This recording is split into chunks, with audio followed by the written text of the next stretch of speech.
kamu karena kita Indonesia. Masih bareng Hana Wijaya nih teman Pro 2 di Pos Jaga. Pengen ngobrol sambil jaga malam nih teman Pro 2. Ngomongin Pos Jaga ya teman Pro 2 ya. Kalau di malam ini fenomenanya agak miris, agak jatuhnya lebih dari kasihan ya teman Pro 2 ya. Soalnya tuh ini ngomongin remaja-remaja, Gen Z, milenial yang kayak kurang beruntung gitu loh teman Pro 2, karena mereka mungkin kayak ngerasa gagal kali ya. Soalnya banyak banget yang mengakhiri hidupnya teman Pro 2 tapi hanya dengan bunuh diri gitu. Seolah-olah kayak ngerasa tuh udahlah, aku udahin aja hidup aku gitu loh teman Pro 2. Aduh, padahal kan sayang banget ya. Tapi kira-kira kenapa sih milenial sama Gen Z itu ya kok mengakhiri hidupnya dengan sia-sia kayak gitu aja teman Pro 2. Nah di Pos Jaga kali ini aku nggak sendirian teman Pro 2 bahas milenial and Gen Z yang bunuh diri. Tapi aku bareng sama psikolog Listiani Dewi Kartika. Halo, selamat malam Kak Listiani. Ya, halo selamat malam Kak Hana. Kak Listiani, kira-kira nih ya, kenapa sih Aha. itu remaja milenial Gen Z mengakhiri hidupnya gitu loh, kayak gitu aja? Kayaknya gampang banget ya Kak Hana ya. Hmm, padahal kan, aduh masih banyak jalan lain gitu ya kak ya. Betul banget, Hmm, kayaknya udah lu and gue and gitu ya, oh, gampang banget. hmm, Iya, betul Kak Hana. Ini sebelum kita bahas itu mungkin teman Pro 2 juga pengen tahu gitu ya, kenapa sih kok horor banget nih topik hmm, kita malam ini nih Kak Hana. oh, betul betul betul itu kak. Eh, eh, karena saya melihat dan mungkin teman Pro 2 juga yang suka scroll-scroll berita gitu ya, Hmm, sempat melihat bahwa angka kematian di Bali hmm, itu ternyata 3 paling tinggi loh di Indonesia, Kak Hana. waduh, Dan mirisnya lagi adalah pelakunya hah, tuh sebagian besar dari kalangan remaja. Nah ini kan hmm, aneh ya kalau kita hah, denger gitu ya. iya, Padahal kan kalau remaja ini kan lagi happy-happynya, betul, lagi hidupnya lagi bunga-bunga banget gitu. hmm, hmm, mending kita yang uzur iya, yang kayaknya udah penuh oh, beban gitu kan, bener, udah artinya mungkin kalau dilihat kayaknya lebih layak deh kalau orang-orang di usia dewasa yang hmm, mungkin terhimpit masalah dan tidak menemukan jalan keluar. Tapi hmm, kok di sini fenomenanya kok remaja ya gitu kan. oh, Nah ini yang patut kita soroti nih malam ini Kak Hana, iya, supaya jangan menambah lagi daftar bunuh diri dari kalangan remaja ini gitu kan, karena iya, sebenarnya remaja-remaja kita ini kan potensial untuk dia punya masa depan yang lebih baik ya. hmm, Apapun itu masalahnya, rasanya mereka masih punya banyak pilihan gitu kan. hmm, Nah tapi sayang sekali kalau mereka harus mengambil pilihan yang paling mudah tapi paling mengerikan kalau saya bilang gitu ya. Karena apa? betul, Karena sebenarnya yang mereka pilih itu mungkin buat mereka sudah berakhir. Tapi hmm, dampak ke yang lain kan tidak berakhir nih Kak Ana. hmm, Ke keluarga heeh, mungkin, ke teman gitu hmm, ya. Atau bahkan mungkin ke sosialnya sendiri melihat itu sebagai satu fenomena yang ini kok begini ya. hmm, Atau bahkan yang lebih parah itu bisa menjadi referensi untuk remaja lain. Nah ini kan bahaya banget nih Kak Ana. betul. Jadi kayak Gitu. jatuhnya Jadi, ikut-ikutan ya kak ya. iya Hmm, betul. Jadi kita ini kan latah ya Kak Hana ya. hmm, hmm, Masyarakat kita itu kan suka latah. Apa yang viral itu banyak sekali yang malah mengikuti gitu kan. hmm, hmm, Nah mungkin mereka melihat, oh ini ada satu referensi cara menghilangkan rasa tidak nyaman atau cara lari dari masalah. Yang paling instan ya udah bunuh diri aja. Ternyata hmm, sukses tuh misalnya kayak gitu. Ini jangan hmm, sampai deh para remaja kita punya pemahaman yang salah. hmm, Nah ini hmm. makanya kenapa kita agak horor nih topik kita malam ini nikahan. Karena tadi berimbasnya ke keluarga ya Kak Listiani ya. Iya kemana-mana Hmm, soalnya Kak Hana. hmm. Terus ke keluarga, jadi keluarga kan sedih juga pastinya ditinggalin ya. Itu sama Betul, anaknya itu betul. pastikan kalau masih remaja ya Kak ya. Mm-mm, Jatuhnya jadi betul. kayak aduh kurang apa gitu dalam Iya, mendidik. Jadi kayak orang tuanya udah merasa dari gagal ya Kak ya. kecil gitu ya. Heeh. Heeh. Nah itu kira-kira karena apa sih Kak biasanya? Iya. Jadi bunuh diri Hmm. pada remaja ini sebenarnya kalau kita ngomong kenapanya kompleks sebenarnya Kak Hana. Mungkin Hmm. teman-teman Pro 2 juga gitu ya, tidak ada satu faktor yang memang pasti itu gitu, enggak. Karena biasanya masalah itu kan pasti munculnya tidak satu kali kan Kak Hana ya. Iya. Artinya pasti ada pemicu-pemicu kecil Heeh. sebelumnya yang mungkin disadari atau enggak, akhirnya itu numpuk. Hmm. Dan dalam tumpukan itu tentu ada banyak stimulus sebenarnya yang Hmm. mempengaruhi. Nah, Hmm. cuman kalau saya perhatikan di lapangan dan juga dari kajian beberapa pengamat gitu ya, Hmm. yang saya baca juga, banyak yang mengatakan faktor dominan daripada keputusan remaja untuk mengakhiri hidupnya ini adalah lebih ke kesiapan mental mereka nih, Kak Hana. Kesiapan Jadi, mental dalam menghadapi apa tuh Kak? uh, ya, Iya, kesiapan uh, mental jadi dalam menghadapi apa tuh Kak Listiani? ya, jadi kesiapan mental mereka dalam menghadapi masalah yang mereka alami sehari-hari. Hmm. Nah, kita kan banyak yang kenal nih kalau Gen Z atau milenial ini disebut juga dengan gen strawberry gitu kan. Oh ya, Yang heeh. katanya kalau dipencet dikit udah benyek gitu ya. Padahal kelihatannya indah, ranum, kokoh gitu kan. Tapi begitu kena Bener. gores dikit aja udah penyek. Nah, Mm-mm. betul ungkapan itu Kak Hana. Jadi Oke. teman-teman remaja kita Hmm. secara konsep diri gitu Hmm. ya, secara pengetahuan dan pemahaman mereka terhadap diri mereka Hmm. ini masih kurang sebenarnya Kak Hana. Hmm. Kenapa? Hmm. Karena kalau kita lihat kehidupan remaja sekarang ini kan serba ada gitu ya, Iya. apa-apa serba mudah kan Kak Hana. Hmm. Hmm. Jadi tempaan mental mereka itu kalau saya bilang kurang gitu ya. Mungkin Hmm. kalau zaman dulu kita mau sesuatu itu betul-betul harus berusaha gitu kan, entah Hmm. nabung, entah misalnya bikin kegiatan apa yang bisa membuat kita jadi dapat apa yang kita mau gitu ya. Artinya ada effort lah di sana. Hmm. Tapi kalau sekarang kayaknya tinggal manyem dikit udah dapat gitu. Hmm. Langsung aja dikasih ya apa-apa sama orang tuanya Iya, kayak jatuhnya ya. bener banget.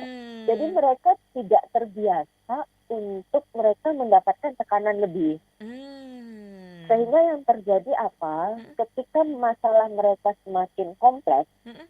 dan ketidaksiapan mental mereka ini nggak bagus, Hmm. ya, maka yang terjadi mereka pasti akan mencari jalan paling instan, paling cepat, Hmm. gitu. Bukan berarti bunuh diri sebagai opsi pertama, tidak gitu ya. Hmm. Pastinya sebelum mereka memikirkan untuk bunuh diri, mereka pasti mengalami banyak fase sebenarnya Kak Hana. Nah, tapi Hmm. setiap fase ini tidak mampu mereka atasi. Nah, Hmm. inilah yang mengakibatkan pada akhirnya stuck gitu ya, sehingga Hmm. mereka kayaknya udah ngeblank, nggak bisa Hmm. ngapa-ngapain lagi. Maka at the end ya udah suicide adalah pilihan terbaik kayaknya gitu. Karena Hmm. sudah saking putus asanya, saking nggak berdayanya mereka gitu. Hmm. Itu sebagai saya lihat sebagai faktor yang cukup signifikan ya. Hmm. Yang lainnya sih sebenarnya banyak Kak Hana. Hmm. Misalnya aja kayak tuntutan lingkungan. Karena Oke. mereka ini kan Gen Z ini kan orangnya pinter-pinter ya, Hmm. sangat high tech gitu kan. Hmm. Dan orang tua mereka kan mereka lintas generasi nih, Iya. Kak Hana. Hmm. Pasti melihat anak mereka jauh lebih dari yang mereka alami dulu, Hmm. mereka pasti punya wish yang lebih kan ke anak-anak ya, Hmm. atau mungkin guru-guru misalnya di sekolah. Hmm. Mungkin membandingkan dari setiap angkatan, lihat anak-anak generasi sekarang ini jauh lebih pintar, jauh lebih cepat menangkap. Sehingga Hmm. apa? Beban tanggung jawab yang mereka berikan ke Hmm. remaja-remaja kita ini sebenarnya cukup berat. Hmm. Sedikit aja mereka kelihatan bodoh gitu ya, Hmm. mereka pasti akan langsung, kamu loh anak zaman sekarang, apa-apa Hmm. bisa cepet tahu, kok kamu nggak tahu sih, kok kamu bodoh sih, nah kayak gitu. Ah. Ya kalau zaman bapak ibu dulu wajar bodoh, Heeh. karena ngakses apa-apa susah, nah Hmm. kan kayak gitu biasanya kan. Contoh-contoh Nah ini, kata-kata ya kak ya. Hah. betul, jadi ini yang membuat juga stresor sebenarnya buat remaja, Hmm. tanpa mereka punya jalan keluar. Hmm. Karena apa? Karena budaya kita juga kan kalau kita berbuat baik, berbuat yang prestasi gitu ya, itu kan kayak kewajiban tuh kan. Tapi Betul. kalau salah, udah 10 kitab keluar semua ada gitu kan. Artinya Belum kita lagi lebih heeh. ada kata-kata lihat tuh anak tetangga gitu ya Kak Iya, ya. itu dia, itu poinnya. Belum lagi dibandingin gitu kan Mhm. sama orang lain. Sehingga Mmm. kok kayaknya nggak ada tempat buat Mhm. teman-teman kita ini untuk menjadi baik dan menunjukkan sebuah prestasi gitu kan. Mhm. Karena buat yang ngelihat, ya Mhm. itu wajar. Itu Mmm. harus gitu. Mhm. Padahal itu sesuatu yang bisa diapresiasi. Sehingga Mmm. mereka punya konsep diri yang bagus. Karena Mmm. dengan kita mengapresiasi, Mhm. mereka jadi tahu kelebihan mereka, Kahana. Mereka jadi Mmm. punya tanda kutip identitas gitu ya. Oh, Mhm. ternyata saya bagus di sini. Oh, ternyata saya punya kelebihan di sini. Tapi Mmm. yang kita lihat di lapangan, Mhm. orang tua itu tidak pernah melihat kelebihan. Yang dilihat tuh Mmm. kekurangan terus.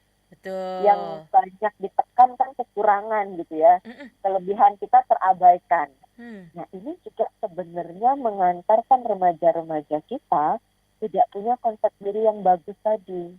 Mmm. Gitu. Sehingga kalau Heeh. ada masalah, Mhm. ya udah mereka bingung nih, nggak punya Mmm. referensi. Saya mau Mmm. mengatasi dengan apa, orang saya nggak punya kelebihan gitu kan, Mhm saya nggak punya mhm. kemampuan kayak Mhm. gitu. Nah, itu Mmm. juga termasuk faktor ya. Yang lainnya apa adalah pengabaian sosial. Mmm. Sosial itu bisa saya bilang dari keluarga juga ya Kak Mhm Hana ya. mhm.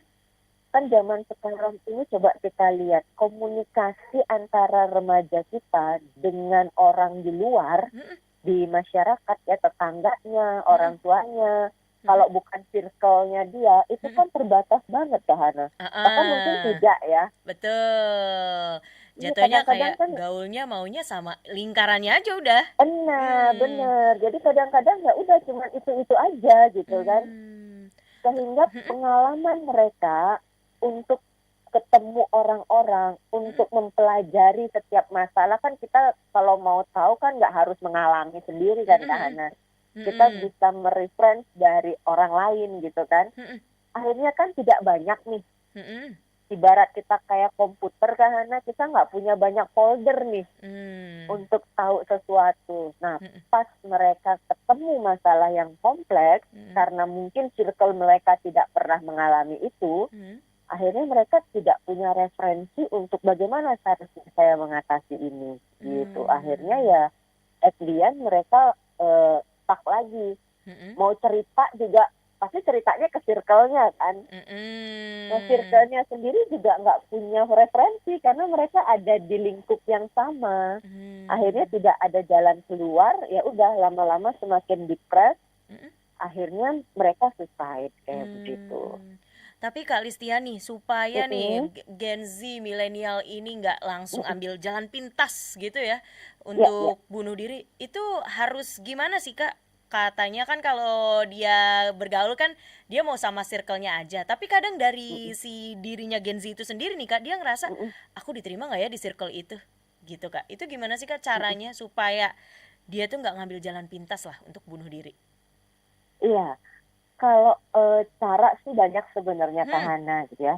Cuman sebenarnya satu yang penting untuk Gen Z lakukan Mhm. adalah belajar untuk mengenali diri sendiri dulu deh.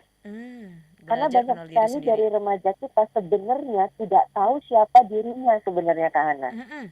Kenapa? Karena mereka kebanyakan ikut arus kan. Hmm. Lingkungannya mau apa, mereka ikut. Circle mereka seperti apa, mereka ikut Mhm gitu mhm. kan. Kenapa Mhm. kok mereka begitu? Karena teman-teman Gen Z sebenarnya punya karakteristik mereka itu sangat mudah untuk beradaptasi sebenarnya. Mhm. Dan juga mereka ini adalah tipikal yang nggak mau susah. Artinya Mmm. mau hasil cepat gitu kan, Heeh. instan ya. Mhm. Nah, jadi untuk mereka mencari hasil instan ini, Mhm. tentu kok yang mereka keluarkan kan tidak besar. Mhm. Nggak mau susah kan tadi. Akhirnya mereka kebanyakan ngikut ke Hana. Mmm. Daripada beda, Mhm. lagi punya proses, punya effort untuk kita menjadi nyaman di situ, ya udah paling gampang ya ikut aja kan begitu. Nah, itu yang menyebabkan banyak sekali remaja-remaja kita ini yang tadi saya katakan tidak punya konsep diri. Makanya kalau ditanyain remaja zaman sekarang nih, kamu maunya apa? Pasti lama jawabnya. Terserah gitu ya Kak ya jawabannya ya. Iya, apa ya, belum kepikiran, pasti gitu jawabnya ya. Atau misalnya ditanyain, next kamu pengen punya cita-cita atau punya gambaran masa depan yang kayak apa sih gitu kan? Jawabannya itu biasanya dua. Kalau nggak tahu, biasanya mereka pasti akan menggambarkan masa depan mereka itu sangat-sangat ideal. Contohnya kayak Padahal gimana tuh mungkin Kak? belum tentu. Iya. Jadi Contohnya belum masa tentu depan yang mereka ideal tuh gimana tuh Kak iya, biasanya? misalnya kayak gini, oh saya pengen jadi pengusaha dengan gaji misalnya ratusan miliar 1 tahun gitu misalnya. Karena apa? Karena sebenarnya mereka tahu mereka punya kemampuan, tapi gitu ya, mereka ibaratnya kayak orang gini, berangan-angan gitu loh. Cuman kan effort mereka ke sana nggak ada nih kayak Hana. Sehingga akhirnya kalau kita ditanya kamu mau apa, kita cuma punya gambaran aja. Dan gambaran itu kan bisa menjadi lebih, bisa menjadi besar gitu kan. Tapi kalau nanti dari gambaran itu diteruskan pertanyaannya, oke, kamu pengen jadi itu. Terus step apa yang sudah kamu persiapkan? Nah, mereka pasti belahom. Tapi nih Kak, kalau misalkan Gen Z-nya itu memang mau cari circle yang bener-bener tahu gitu visi misi ke depan gimana tanpa berangan-angan, itu gimana ya Kak caranya? Ya, yang pertama tentunya sekali lagi Gen Z ini nggak boleh takut untuk nggak punya teman, Kak Hana. Karena banyak sekali Gen Z sekarang yang kehilangan circle gitu kan. Akhirnya mau nggak mau mereka ngikut. Nah, ini yang harus disadari oleh teman-teman remaja sekarang. Jangan pernah takut Anda kehilangan circle Anda. Kalau memang di circle itu istilahnya toksik gitu ya, Kak Hana ya, tidak bagus, maka keluarlah dari situ. Jangan pernah merasa, oh kalau aku keluar aku nggak punya temen dong. Betul. Penting diingat bahwa selama Anda hidup gitu ya, tidak ada manusia yang tidak mungkin mendekati Anda gitu. Jadi kalau udah tahu toksik ya Kak ya, bisa dibilang bahasanya, ya udahlah ngapain juga aku temenan sama kamu gitu gak sih Kak? Iya, betul banget. Karena apa? Karena toksiknya bisa nular nanti ke kita. Kita keracunan juga nanti gitu ya. Ikut-ikut Daripada pergaulan yang kita enggak ya Kak ya? daripada keracunan ya mending kita out dari sana kan gitu. Kalau udah ngerasa ya emang nggak ada positifnya nih lingkaran gitu ya Kak ya? Iya benar. Jadi memang harus kita berteman gitu ya. Kita harus bisa mengevaluasi juga. Ini orang banyak nguntunginnya atau banyak ngerugiinnya sih gitu ya. Jangan sampai sudah ngerugiin, sudah membuat kita menjadi diri kita apalagi. Itu Anda masih tetap bertahan di sana. Berarti Anda sendiri suka untuk diracuni kan gitu ya. Itu mendingan teman-teman keluar. Betul tuh, kalau yang masih mau bertahan ya teman Pro 2 ya, emang kamunya aja yang udah siap diracunin ya. Iya, Padahal ketagihan. Padahal nih ya, kalau kata Kak Listiani sebagai seorang psikolog, ya semuanya tuh kamu nggak usah takut lah dijauhin sama circle, karena emang semuanya kan pada cinta ya Kak ya sama teman Pro 2 ini ya Kak ya. Kayak lagunya BCL nih Kak. Jadi teman Pro 2 nih yang mau join sama aku dan Kak Listiani, bisa banget teman Pro 2 bisa WhatsApp di 0811 399 1054. Terus juga teman Pro 2 nih bisa join di live chatnya RRI Digital. Wih, keren banget nih. Katanya ada obat herbal bisa mencegah sakit gigi seumur hidup. Ada hoax tuh. Widih. Ini juga keren nih. Ada sumber energi baru PLTH, pembangkit listrik tenaga hampa. Iya, itu juga hoax kali. Lu bacanya apaan sih? Aduh, pantesan portal abal-abal lo baca. Kalau mau baca berita yang lengkap tapi udah verified, mulai dari berita nasional, internasional, olahraga, gaya hidup sampai hiburan, lu cukup klik rri.co.id. Di situ lu juga bisa streaming RRI digital. Aduh, makanya cek-cek dulu biar gak kegocek di rri.co.id.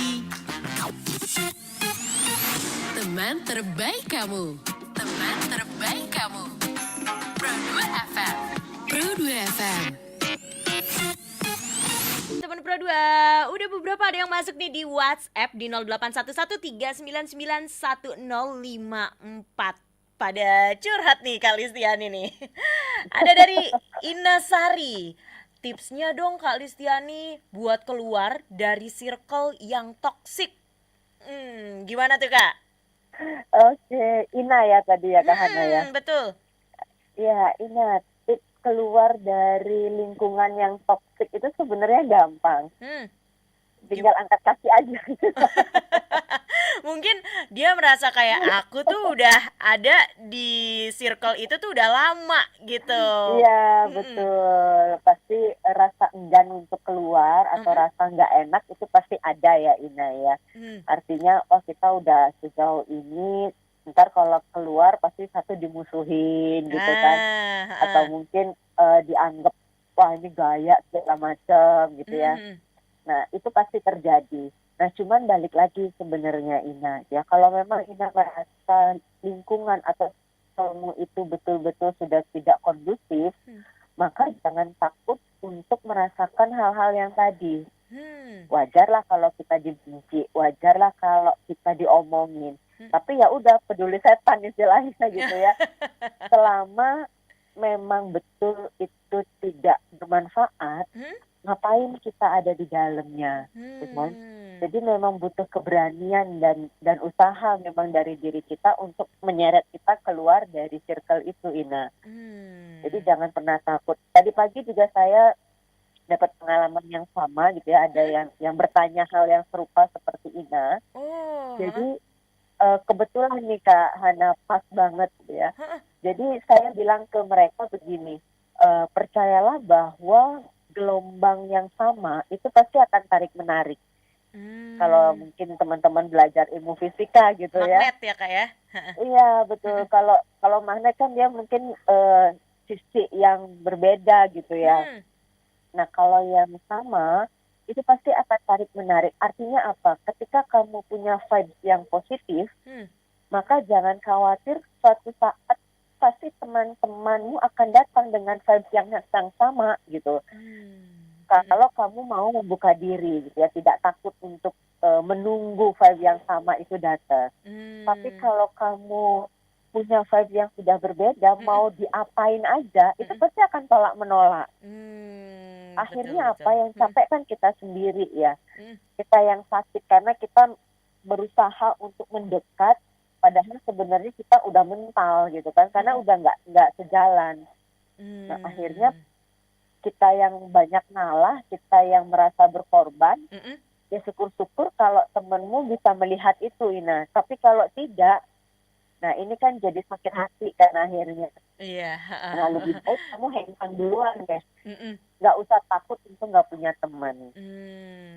Bener-bener, soalnya kata Kak Listiani nih ya, itu inget aja magnet. Kalau emang sama-sama satu kutub gitu kan, sama-sama utara selatan, itu pasti kayak dia akan tarik menarik. Kalau beda ya udah bakalan tolak menolak gimana pun juga ya Kak ya. Iya bener.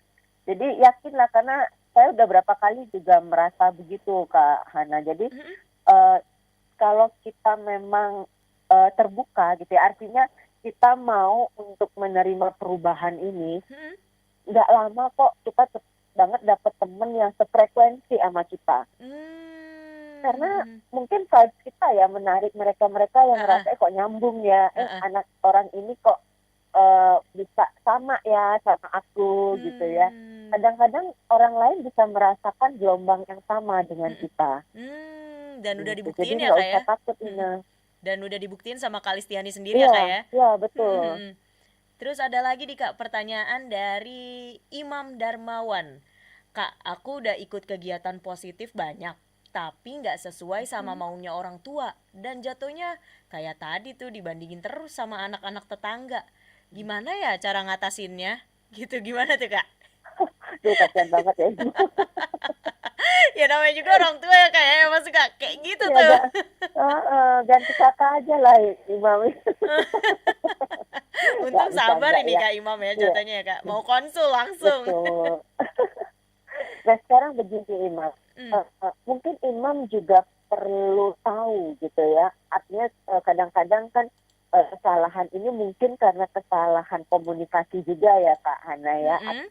Misalnya Imam melakukan kegiatan positif yang mungkin menurut Imam itu positif. Tapi mungkin orang tua merasa itu nggak cocok dengan value-nya mereka. Itu nggak cocok dengan gambaran kegiatan positif miliknya mereka. Nah mungkin ini yang perlu diperjelas dulu Imam. Jadi yang positif menurut orang tua itu kayak apa sih? Supaya tidak nanti Imam merasa kok setiap yang aku lakukan salah ya. Mungkin yang kamu lakukan tidak masuk ke referensinya orang tua tadi. Nah kalau misalnya nanti Imam sudah bertanya dan sudah paham, sudah tahu lah bahwa yang dimaksud positif sama orang tua kita kayak gini. Mungkin apa yang Imam lakukan yang menurut kamu positif itu bisa dijelasin ke orang tua dengan mengambil sisi mana sih yang bisa masuk dengan referensi orang tua. Misalnya contoh nih, orang tua merasa bahwa kalau kamu olahraga itu positif. Sementara misalnya Imam nih melakukan hal positif itu misalnya sekarang kan e-sport ya Hana ya. Seperti misalnya game dan sebagainya itu kan e-sport. Ya. Orang tua kan merasa itu bukan olahraga kan. Betul. Itu malah kamu karena main game gitu kan.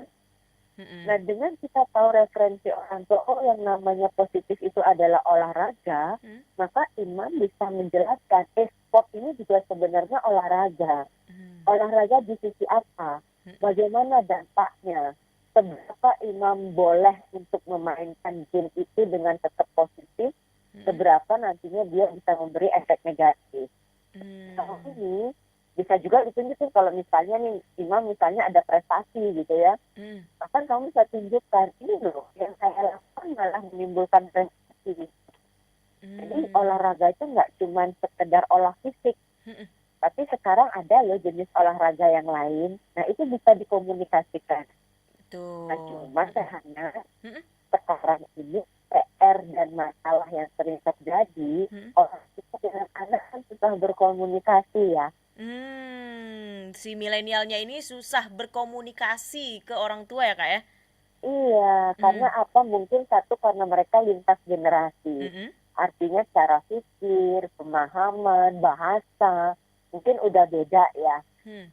Dan yang kedua, saking jauhnya. Artinya kehidupan mereka jauh gitu ya. Sehingga mereka merasa sangat tidak bisa memahami. Orang tua nggak bisa paham anak apalagi gitu ya. Nggak bisa ngerti dan merasa tidak dimengerti orang tua. Akhirnya gap antara orang tua dengan anak ini sangat besar. Dan masing-masing punya pride ya Kak Hana ya. Orang tua pasti pride-nya nggak mau ngalah sama anak gitu kan. Mereka merasa saya lebih tahu, saya pintar gitu ya. Istilahnya nggak Nah, boleh si takut anak sama anak. sudah punya pride sendiri kan. Kamu nggak tahu apa zaman sekarang, kamu dulu zaman lama gitu. Ini yang harus dijembatani sebenarnya. Ini PR bersama sih, artinya bukan pada si remaja aja, tapi orang tua juga memang harus berubah di era sekarang. Jadi nggak bisa kita betul-betul melabel bahwa saya orang tua kamu, saya yang tahu gitu ya. Nggak bisa. Jadi memang harus sedikit banyak satu waktu kita betul-betul harus bisa membedakan mana peran kita sebagai orang tua, kapan gitu ya, dan kapan dan dimana peran kita sebagai teman. Sehingga yang seperti tadi mungkin Imam bilang tadi saya sudah melakukan hal positif tapi kok orang tua nggak dapet itu dan malah dibandingin gitu kan. Ya karena frekuensinya mungkin belum nyambung Mbak Hana. gitu. Jadi mungkin Pak Imam kayaknya perlu deh ngobrol bareng sama orang tua. Paling tidak Imam bisa melihat atau mendapatkan point of view-nya orang tua seperti apa gitu ya. Sehingga mungkin Imam bisa masuk lewat point of view-nya orang tua juga untuk menjelaskan bahwa yang kamu lakukan sudah positif. Betul ya Kak ya. Jadi emang kegiatan ya emang kalau positif ya Kak ya udah dilakuin sama milenial sama Gen Z. Itu orang tuanya juga harus ngertiin ya Kak ya. Itu kan orang tua ya, mereka kayak referensi zaman masa dan sekarang tidak begitu kehidupan sekarang menanjakan teknologi gitu kan. Nah, itu juga kita sebagai orang tua harus mau nerima juga, artinya menyadari itu. Sehingga sekarang kita melihat proses teknologi ini membantu atau malah rusak kan begitu. Kalau sudah mulai ke merusak, oke lah kita bisa intervensi. Tapi kalau dia membantu kan alangkah bagusnya kalau anak kita mengembangkan kemampuannya dengan teknologi dan menghasilkan sesuatu yang lebih gitu kan. Ini yang harus dilihat juga sama orang tua sebenarnya. Oke, betul Kalistiani. Emang kalau nih ya teman Pro 2 tadi udah dengerin dialog pos jaga pengen ngobrol sambil jaga malam soal waspada bunuh diri pada remaja.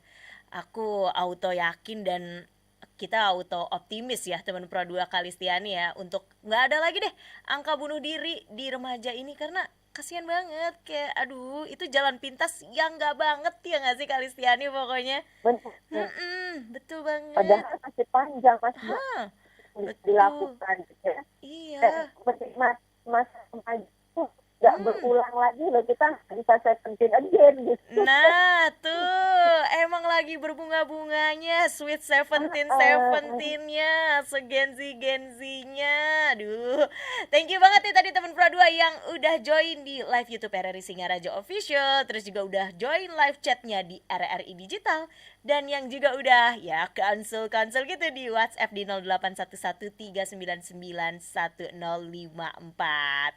Thank you Kak Listiani Dewi Kartika, psikolog yang udah berbagi pandangan point of view-nya nih soal ini loh yang harus Gen Z dan milenial lakukan. Ini loh orang tua yang harus ngelakuin ini ke anaknya supaya udah deh jangan sampai ada lagi angka bunuh diri ya Kak Listiani ya. Thank you banget ya Kak Listiani ya.